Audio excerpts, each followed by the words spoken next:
One of the easiest ways to start a brand new cross-stitch project is with something called a waist knot or an away knot. And you can see I've got my fabric prepared here, ready to go. I'm using a linen. This technique can be used on any type of fabric, Aida, linen, one thread or 2 strands of floss. It doesn't really matter. This will work with pretty much anything. I am using 2 strands of floss. So I have my floss prepared on my needle and I have tied a knot at the end. I'm going to be starting my design in the middle of the fabric, which I've pre-marked with a pin, and so I know that that's where I'm aiming for. So I take my threaded needle and I'm going to think about where I'm going to be placing my stitches. I'm going to be starting in the middle and I'm going to be working my way to the right. So what I want to do is I want to bring the thread underneath so that it's going to be covered up with those stitches that I'm going to be doing. So I'm going to come to the right of where I'm going to be stitching and I'm going to put the needle in the fabric and pull it through until it's caught by the knot.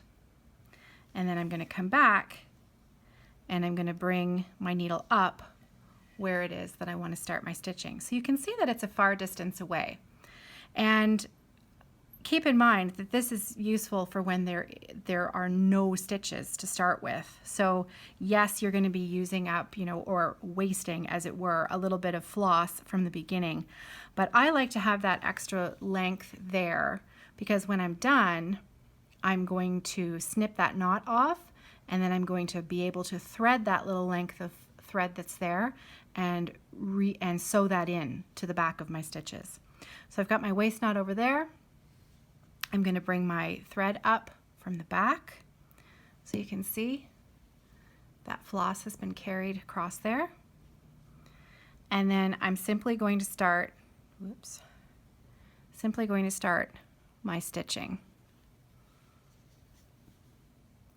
When I bring my needle up in the back, now I can get rid of my marking pin.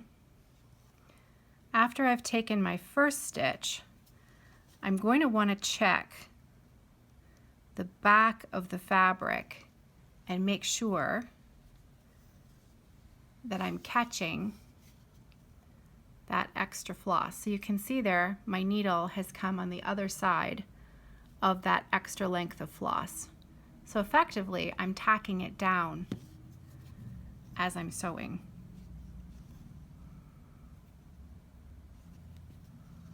And that's really all there is to it.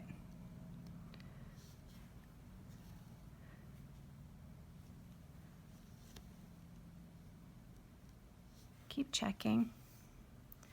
Still catching the back of that thread.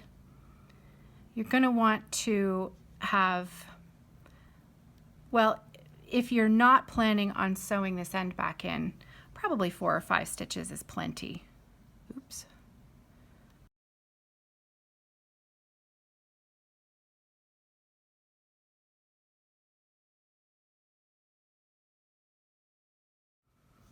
You can leave that waist knot there as long as you want until you're ready to, either it gets in the way or you're ready to clip it and attach it. So we're going to pretend here that I'm finished with my stitching or that particular length of thread.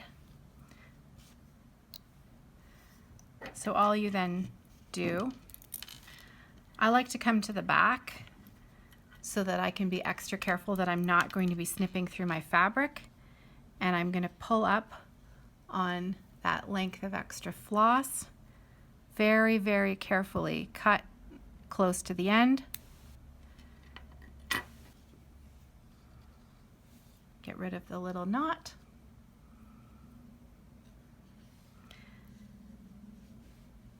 And then all you have to do is thread this length.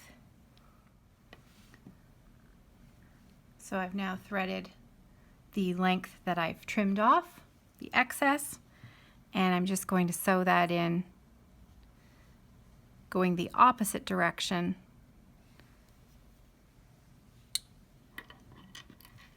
Make sure I'm clipping off the right end